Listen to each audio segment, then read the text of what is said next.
Hi everyone, good afternoon. My name is Matt Williams. I'm the Access Fellow of Jesus College in Oxford. Access Fellow means that I am an academic political scientist. I teach for the degrees of Philosophy, Politics and Economics, or PPE, and I also teach for the History and Politics degree. But the Access component means that I am responsible for making the university and college more accessible to people, especially those who come from lesser represented backgrounds and are hoping to apply to universities like Oxford. This afternoon, I'm going to be going through some slides about the university and the college, and I will be very happy to answer any questions you might have. We're using some software which is quite secure, so we don't have a chat function today. But what I'm going to do is I'm going to share my screen and show you how you can nonetheless submit some questions to me should any arise during the course of our conversation. I should note that I'm partially sighted, so that's why I'm wearing what look like sunglasses indoors. This is not some appalling Oxford affectation that I've developed. This is for a particular medical reason, so just bear with me. And also, if I sort of crane into the screen at all, that hopefully explains why I'm doing that. Okay, so let's have a look. So I'm just going to share this. So, okay, so you should be able to see my browser window. And should you wish to submit any questions, please head to this website, tinyurl.com/JCJuly20. That's tinyurl.com/JCJuly20. You'll see that there have already been some questions submitted, which have been recorded here, but please do add to those. Ask whatever you would like. Don't worry about asking something that may be considered a bit sort of blunt or honest. Very happy to answer whatever you may wish to find more about. I've also provided my email address there, matthew.williams@jesus.ox.ac.uk, should you wish to follow up with any questions later. Okay, so just to recap, that's tinyurl.com/JCJuly20. Okay, grand. So let's get cracking. So what I'm going to do now is I'm going to share my entire screen so that I can then show you some slides. Where are they? Here we go. Okay. Right. So yes, welcome to the virtual open day. Sorry that we can't meet you in person, but I hope that you're getting the most out of these online open days. So I am Matt Williams. My colleague, Alex Lumbers, the academic director, is sadly unwell today, so she won't be joining us. So let's start at the beginning. Why choose Oxford University? It's an important and difficult question to answer. But one thing I think you need to be absolutely clear on is that Oxford is a fantastic university, and it has two features in particular, which are almost unique. But I think you need to be absolutely clear that you've got to work out what's right for you. Okay, it's maybe the case that Oxford is at or near the top of most university rankings as the best university in the world. But the very fact that it's not the top of all rankings ought to, ring an alarm bell in your head, which is that the ranking and the determination of superlatives depends on the algorithm that's used. In other words, it depends on what's being prioritized. And that just reveals a fairly obvious truth, which is that to work out what's good, better, and best is quite substantially a subjective enterprise. In other words, it's up to the individual to determine how they are prioritizing different features. So you must make sure that you have the degree of self-possession and self-love to determine what's right for you, and not try and mold yourself to a university because you've heard that it's the best. It's got to be right for you, okay? I'm often alarmed by people that apply to Oxford and they try desperately to sort of shape their personality to fit what they believe the university is looking for. But you are, the consumers in a buyer's market, so you should be dictating terms to us, and you've got to make sure that the course is right for you, that the university is right for you, the way we teach is right for you. And if it's not, that's not because you're not the best you can be, that's because the university is not right for you. So please be very careful when it comes to choosing Oxford. Now, I did mention that there were two things that are unusually special, and that means that there are a lot of things that are not as unusual as you may suspect. We in the UK are very lucky to have many absolutely world-class universities. So when it comes to excellent teaching, fantastic research output, world-class facilities, generous resources, Oxford's not particularly unusual. Even with regard to beautiful architecture, we're not that unusual when it comes to British universities. Two features, however, are almost entirely unique. One is the way we teach. We teach in very small classes, which I'll be talking about a bit more later. And the other is the quantum, the degree of our financial resources. We are a rich university, and that's partly a function of being a 900-year-old university. And that wealth is utilized to fund research and teaching. And so we can support particularly disadvantaged people in getting an education. That has always been the mission of Oxford University since its founding, and it continues to be our mission today. So those are two features which are relatively unusual, but I think we need to have a sort of a clear perspective on Oxford University. Yes, it has some absolutely fantastic and very special features, but that's within an ecosystem of many absolutely superb institutions. Right, so here are some of the themes that we will be touching on today, and we're going to start by talking about the tutorial system. Now, this is the unusual teaching system that I alluded to earlier. Now, it's almost unique, but it's not literally unique because there is one other university that teaches in the same way, which of course is Cambridge. In Cambridge, they call them supervisions, but they are effectively the same as Oxford tutorials. What makes this teaching system stand out is that it is in extremely small groups. So when I teach politics, my class sizes are never larger than 3, and they're typically just 2, and sometimes they're even one-on-one. And they are always led by someone who is an expert in the particular field they are teaching. So it's not taught by a teaching assistant, it's taught by someone who has expertise in that particular domain. Okay, so that is very, very unusual, and there's a basic reason why it's unusual, which is because it is magnificently inefficient. So we could double or triple our class sizes and save ourselves a fortune. We don't do that because it is also mind-bendingly effective. If you can think, working with someone who is an expert in their field in such close quarters means that you can go much further, much faster with a bespoke setup that fits around your skills, your knowledge, and your interests. And that's how it works so well. Also, the expense of the system is something that we bear predominantly. We don't charge any more in tuition fees than any of the other Russell Group universities in the UK. So you get a lot of bang for your buck at Oxford because you are paying the same that you would pay to go to the universities of Manchester, Birmingham, Durham, Liverpool, etc. But you get this anchoring educational format, which is extremely effective. I say anchoring because you would also have what would be more typical educational formats that you would find at other universities. So you'll still have your lectures, you'll still have your seminars, your laboratory sessions, your fieldwork sessions. But every week, usually twice a week, you'll have these tutorials. And it's in those tutorials that you'll be talking through any work that you've submitted. So it might be an essay or it might be a problem sheet. Okay, so that really is a very special feature of an Oxford education. Obviously, there's loads more data on our website, and the Jesus College website, jesus.ox.ac.uk, was recently refurbished, so do check it out. On there, you can find all of the prospectuses you may wish to read, including the official college prospectus, which was, again, very recently revamped, and also what's known as the alternative prospectus, which is written by our undergraduates. So why choose Jesus College? Right. Well, I've been teaching at Oxford, and I've been a student at Oxford for about 15 years or so. And I have taught for 25 of the 30 undergraduate colleges at Oxford. So I do have a bit of perspective on how the colleges differ. And what is special about Jesus College is that it really lives up to its reputation as the friendly college. Now, of course, all colleges are more or less friendly. I mean, I've never been to an unfriendly college, but Jesus College is unusually friendly. I think that's in part a function of a couple of things. Firstly, it is a relatively small, physically small, tight-knit community right at the centre of Oxford.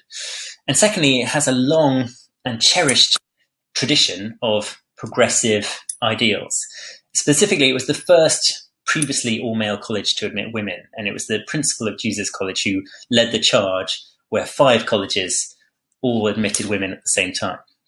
And it holds this notion, which to my mind is self-evident, that if you want to be the best you can be in terms of academic excellence, you need to be an open-minded, inclusive, and diverse community. Because, of course, academic excellence is not monopolized by any particular demographic. So if you want to be the best you can be, you need to be looking for talent everywhere. And I think it's those features, it's the physicality of our institution, our sort of infrastructure, and our culture, which contributes to being a genuinely very friendly, very inclusive, and very welcoming college. There are some other things that you might want to consider. Jesus College is very generous. It's quite a wealthy college, and it uses that wealth to support students that may need it. I'll be talking a bit more about financial support later, but the headline is that between a quarter and a third of our undergraduates take advantage of an Access bursary, which is money that they get because they come from a relatively poor background, and we want to support them. We also have some fantastic accommodation. We house our students for the entirety of their degree, which is relatively unusual. It's becoming more common amongst the Oxford colleges, but it's not unique. So those are some of the main things to consider.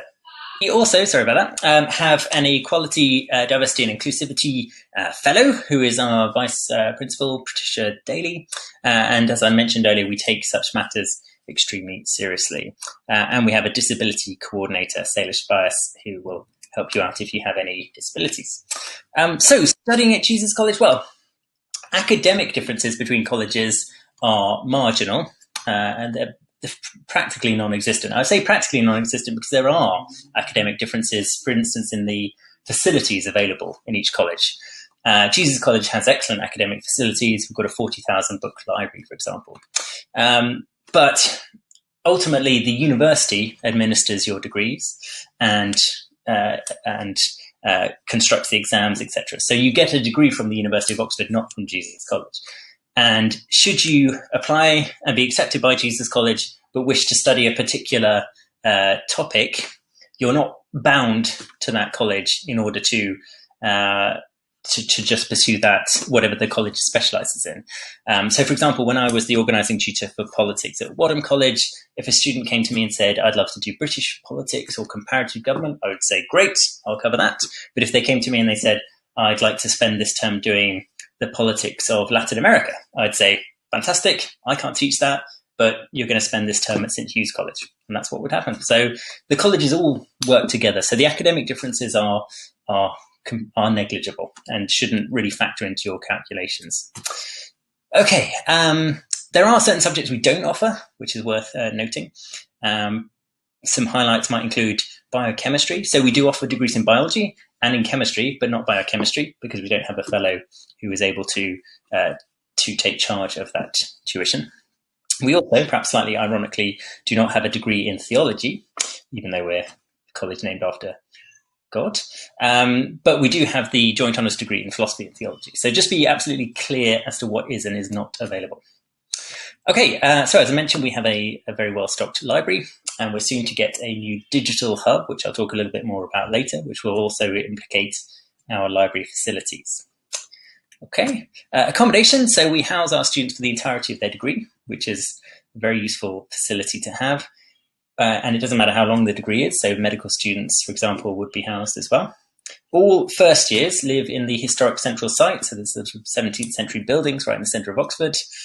And then second, third, fourth, fifth years, etc., live in flats, self-catered flats that are about a mile away from the city centre in two directions, north and east. There are some circumstances where people can stay in the central site into their second and third years, for example, if they have mobility issues.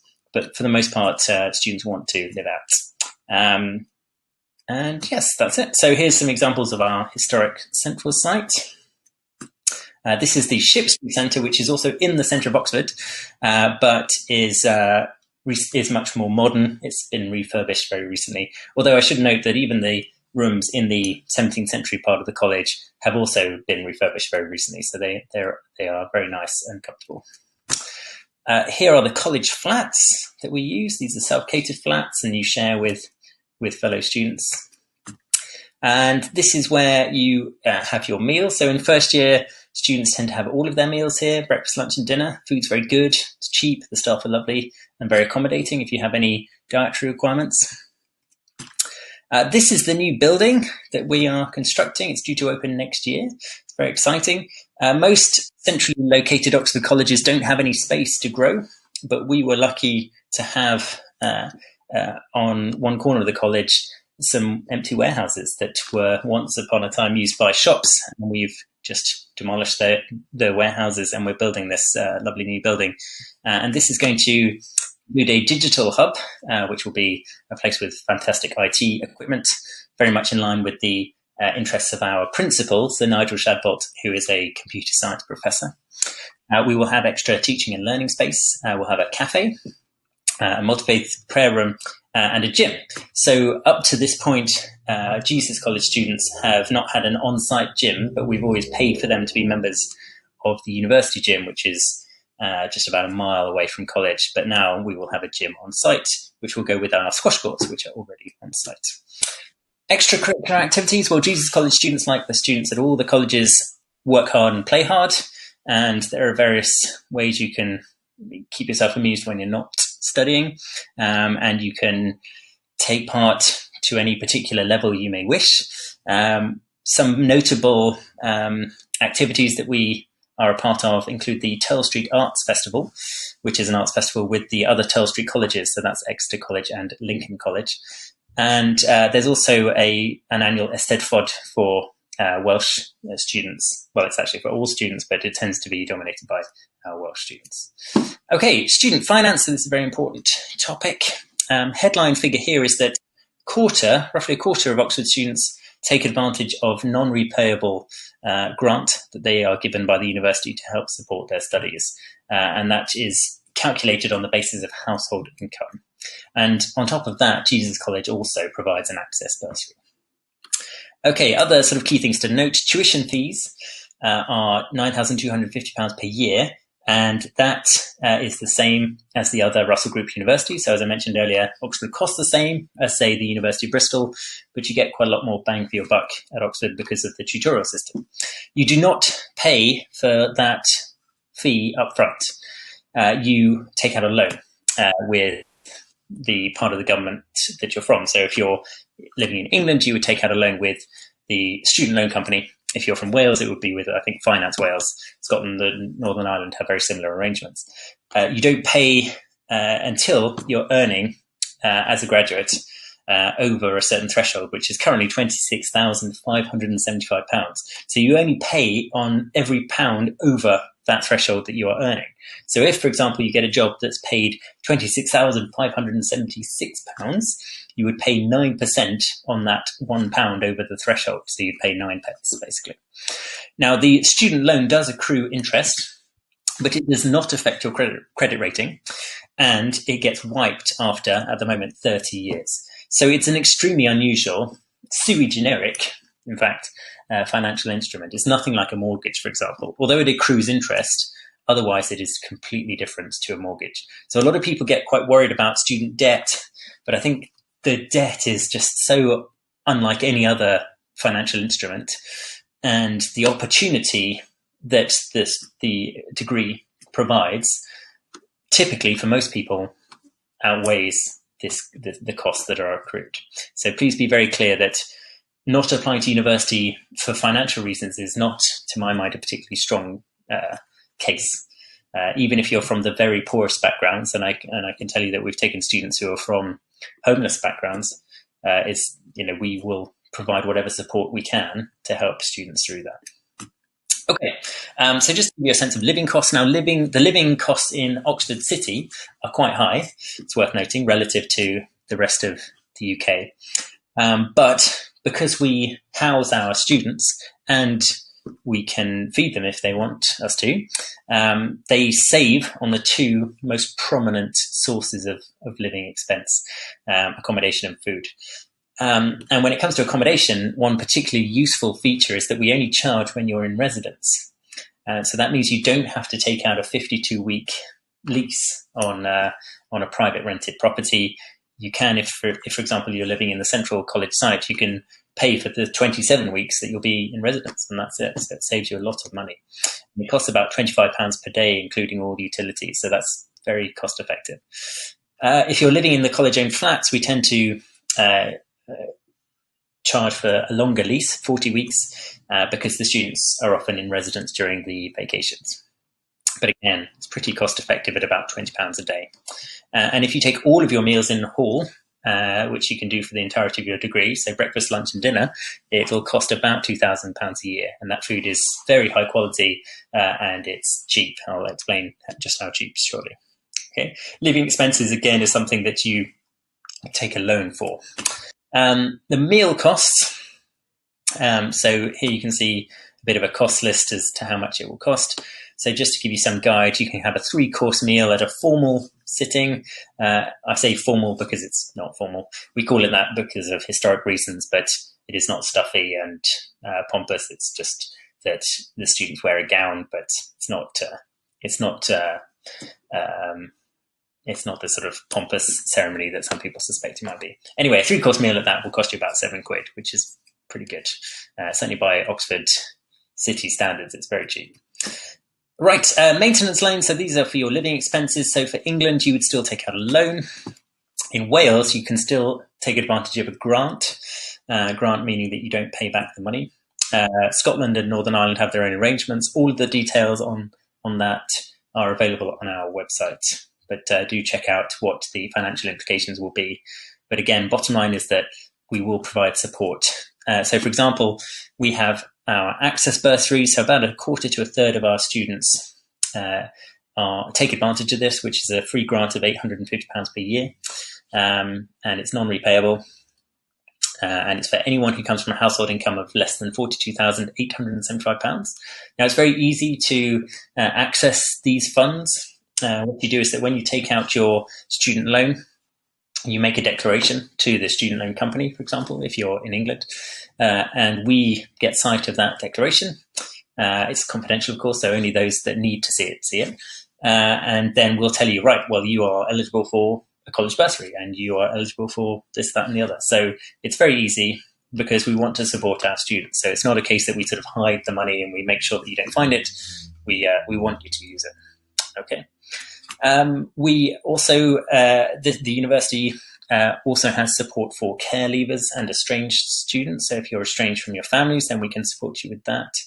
We have what's called the Crank Start Scholarship, which is a very generous scholarship for those who come from the very poorest backgrounds. Can not only provide support in terms of financial support, but also gives you access to internship opportunities. There is also a travel supplement for those who are bursary holders. So if you are a bursary holder and you live more than 80 miles away from Oxford, then we can help you with your travels to and from the university. And we can also help with any sort of short-term financial problems. So if you face an acute funding crisis, so if something just happens in your life that means that you suddenly are in need of some financial support, then the university and the college can help you with that as well. And we have academic prizes for exceptional academic achievement and progress. We provide travel funds, something called the Dodd Fund, which is just free travel money that we give to all of our undergraduates should they wish to use it. And we have sporting and cultural awards and book grants. So there's lots of money available to those that need it, but also lots of money that is available to all of our undergraduates. Okay, Wellbeing. Now, one of the other advantages of being a collegiate university, such as Oxford is, split into 39 colleges, with the 39th having opened earlier this year, Reuben College. One of the advantages of that is that you are simultaneously taking advantage of scale and proximity. So you are at a 21,000 odd person university, a very large, powerful institution, but you're also simultaneously a member of a community of about 500 people, which is the college. The advantage of that is that you have access to all of the fantastic resources you'd expect from a large world-class university, whilst also being in a small community that can look after your interests. And that has implications with regard to support for anyone who's facing any personal, academic, social difficulties.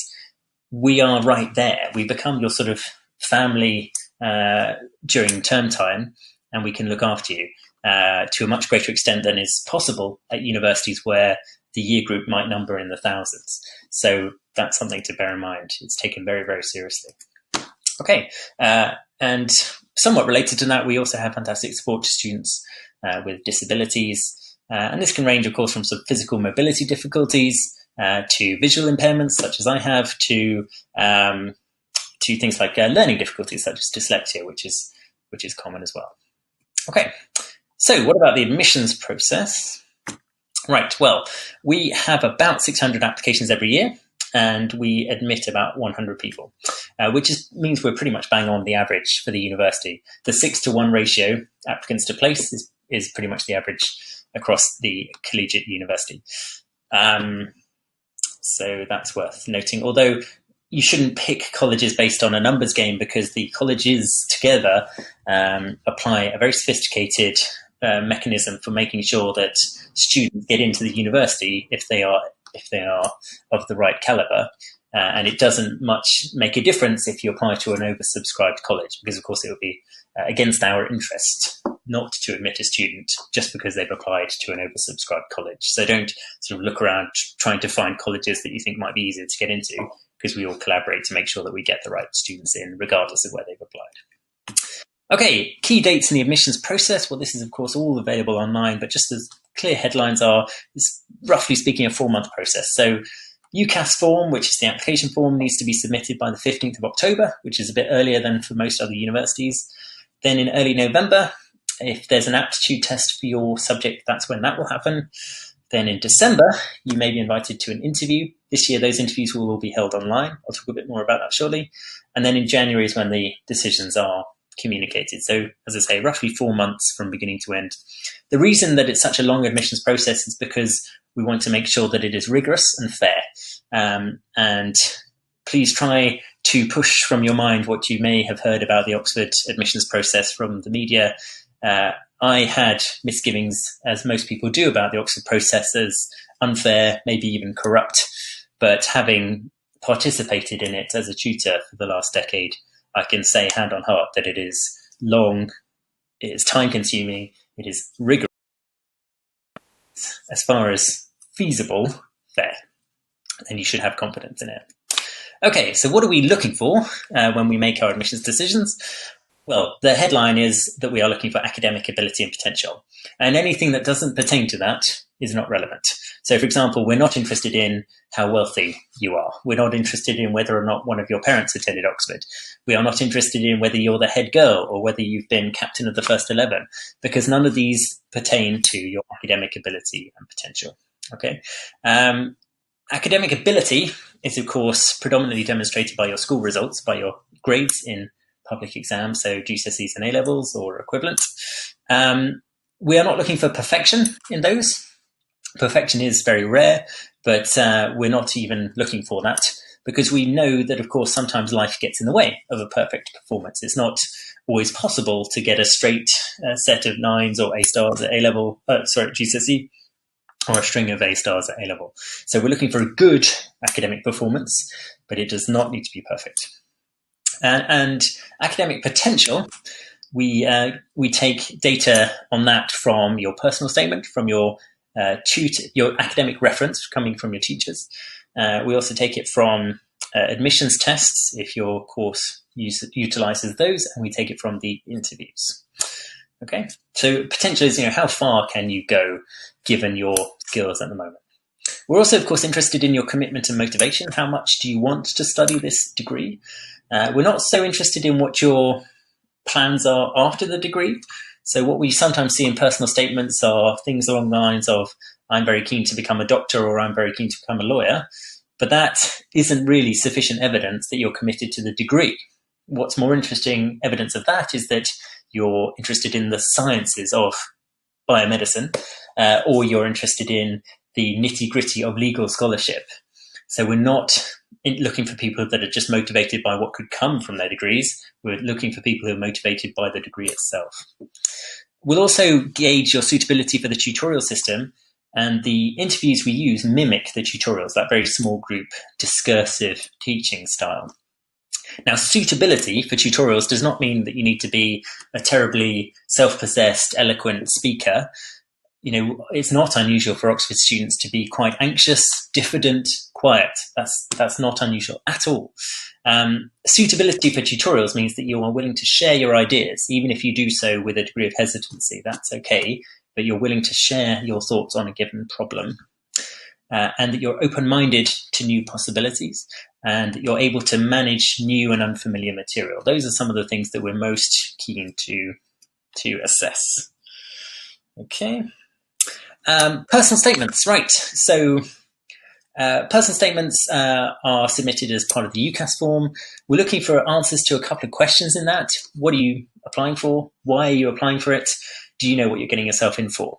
Now, a lot of those questions can be answered by giving us evidence of wider reading you've done beyond the syllabus. So, for example, you're applying for medicine. Don't just tell us, as I've already mentioned, that you want to become a doctor. Tell us what sort of medical sciences you've taken an interest in and what you've read about it. And give us some reflections on that. If you want your personal statement to be personal, it needs to contain your thoughts about what you've read and what you've experienced.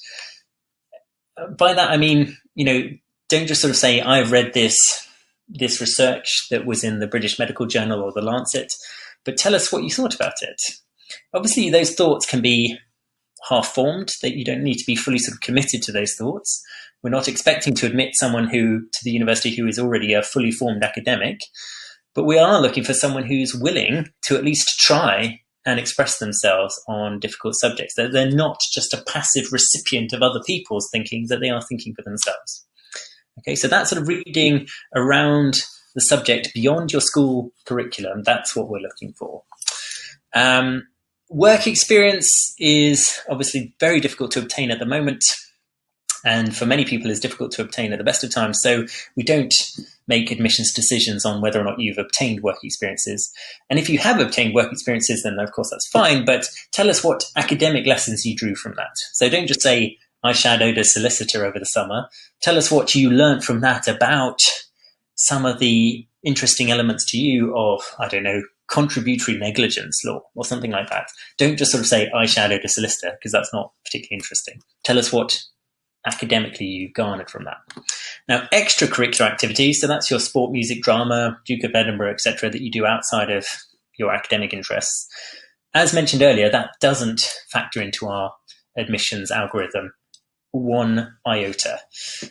It's useful nonetheless to include it in your personal statement, because other universities do factor in whether or not you can manage your time and whether or not you can work within a team. But at Oxford, it is of no consequence to your admissions process at all, whether or not you've been the head girl or whether or not you've got Duke of Edinburgh silver or what have you. It's not relevant. Unless you want to make it relevant, which is possible. So, fairly obviously, if you're a keen musician and you're applying for music, then that is quite obviously relevant. But, you might be applying for physics, and if you play a lot of music, you could talk about your interest in the physics of sound. So you can make it relevant, but don't assume that we will take it as relevant, because most likely we won't. Gap years, you can tell us about gap years if you want, but again, that has no bearing. Keep a copy of your personal statement, because you might be asked about it in the interview. Okay, academic reference, so this comes from your teachers, and the most useful thing they can tell us about is any contextually relevant information. So, for example, if you have performed well despite a difficult context, so that could be economic disadvantage, it could be disruption to your education because a teacher left or because the school was under special measures, that's really useful to know, because then we get a sense that you are someone who performs well despite a very difficult background. Obviously, it's not necessary to have had a difficult background, but if that is the case and it can help us understand your academic abilities, then that can be very useful. Okay, aptitude tests, right. Now, this is one of the best predictors of who is admitted to the university and certainly of who is shortlisted for interview. So the bottom line is you need to be preparing for these. And if you haven't looked at our website already and the resources that are available, and by this I mean the university website in particular, you should do so from today onwards. These tests are so impactful on the admissions process that you really need to start preparing now. It's not an exaggeration to say that this should be something you're doing right now. I think the best strategy here is little and often. So 20, 30 minutes a day from today until November. And I know that sounds alarming, but honestly, these tests make a huge difference. And you need to just manage your expectations, because they are tough, sometimes really tough. The engineering degree, for example, uses the physics aptitude test, or the PATS test. 1 year, the mark beyond which students came in the top quartile of test takers was 37%. Now, that's an extreme example, but it gives you some insight into the difficulty of these tests. So if you practice these tests and you think, my goodness, this is hard, that's okay. That's not because there's anything wrong with you. It certainly doesn't mean you're not Oxbridge material. But these tests are hard, and you can improve your performance with practice. So I really highly recommend that you do practice. Okay, written work is not required for all of our degrees, but for some of them. So make sure that you know what you need to do for that. All the details are on our website. Interviews. We interview about 70% of our candidates. All of the interviews this year will be online because of the COVID-19 situation. We interview marginally fewer people than Cambridge, but the odds of getting into Oxford and Cambridge are basically the same.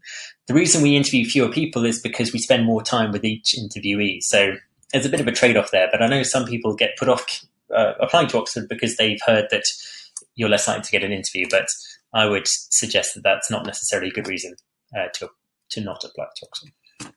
Okay, interviews take a variety of forms. They are predominantly tests of your skills rather than tests of your knowledge. So we're not going to sit you down and ask you to answer lots of sort of pub quiz style questions about stuff you may know. We're going to give you an intractable problem, and we're going to ask you to see if you can solve it and see how you might solve it. It mimics the tutorials that we use. So it's a discursive scenario. We, the academics, and you, the interviewee, discuss a problem together, and we go backwards and forwards with it. And that's how it works there, broadly speaking. But there's lots of great resources, again, online and even on YouTube, so do check those out. Okay, further interviews are quite possible. It's called reallocation. It can happen before the interviews, it can happen during the interviews, and it can happen after. In other words, reallocation amongst the colleges. Don't be alarmed by this. Don't read anything into it, because it can mean one of multiple different scenarios. So it doesn't mean you've been rejected by your first college, doesn't mean you'll be accepted by your second college. It can mean lots of things. So just don't read anything into it, would be my advice. Right, results. So we only ever make unconditional offers if you've completed your A-levels or equivalent high school qualifications. Otherwise, we never make unconditional offers. We usually make conditional offers. So you can have a place provided you get 3 A's, for example. The offer of grades is listed on our website, and it never changes. There's no variation in it. So if, for example, it says on the website that you need to get AAA to study history, then that will never change. No college can ask you to get A-star AA for history. Okay, so it's completely fixed. Cambridge, for example, don't have such a rigid approach to it, and they can vary their offer, and I believe they typically vary upwards rather than downwards. What we can do is specify certain subjects. So if you are applying for history, we might ask you, oh no, sorry, that's a bad example. But if you're applying for a subject where you need at least 1 A-star, we'll probably ask for that A-star to be in the most relevant subject. Okay, we can provide feedback in January after the admissions process is over. What happens if you don't meet your conditional offer? So let's say you are applying for history, you need to get AAA, but you get A-star, A-star B. What happens then? Well, it's most likely you won't get your place. I know that sounds a little bit harsh given that you've exceeded your offer on 2 subjects and only dropped on 1.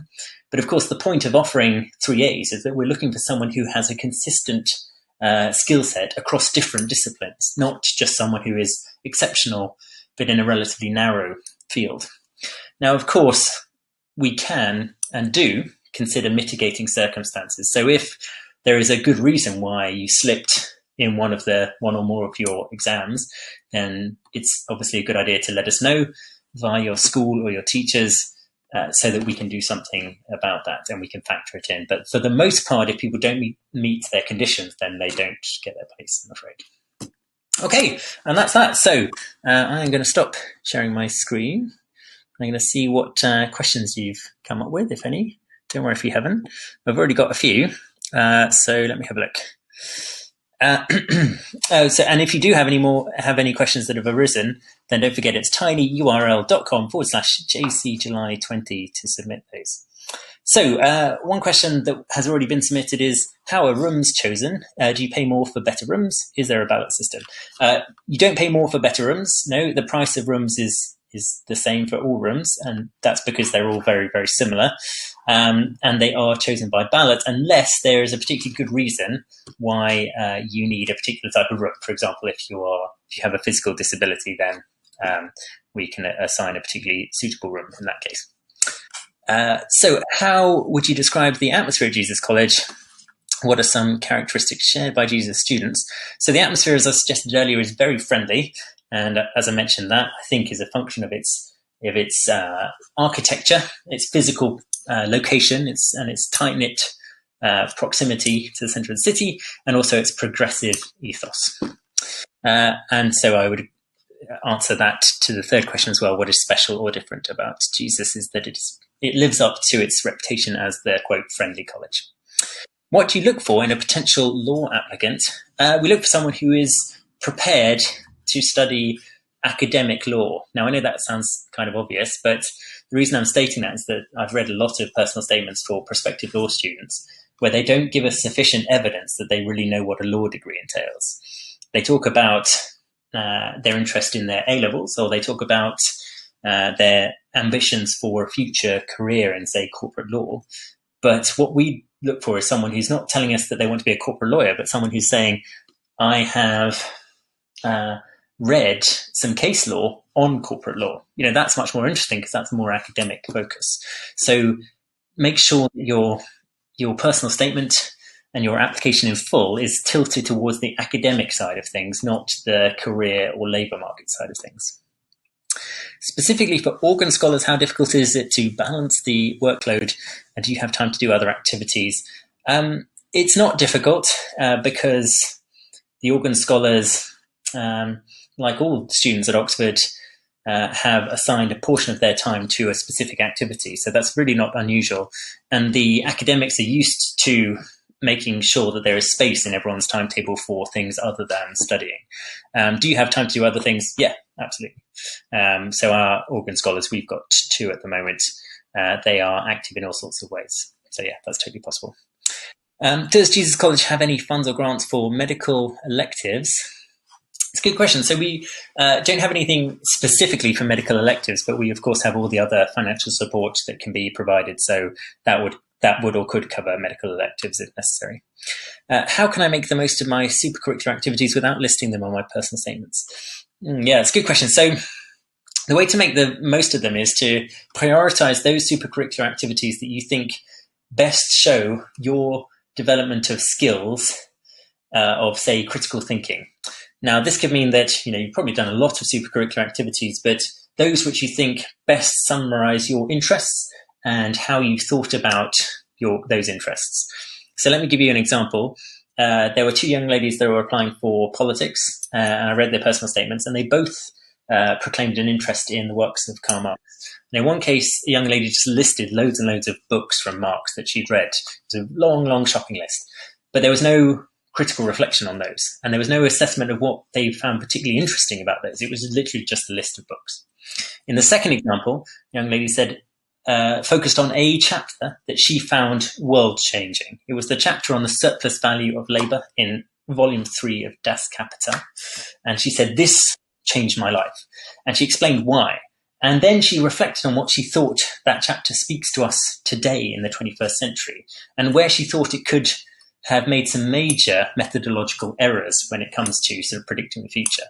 I mean, it was absolutely superb because it not only told me what drove her, why she was so interested in reading Karl Marx, but it also told me what she thought about it and how she might have contributed something to improve it. So that's the sort of thing to prioritize when you're talking about your supercurricular activities in a personal statement. That's a great question. Is an M1 at Pre-U counted as an A or a B?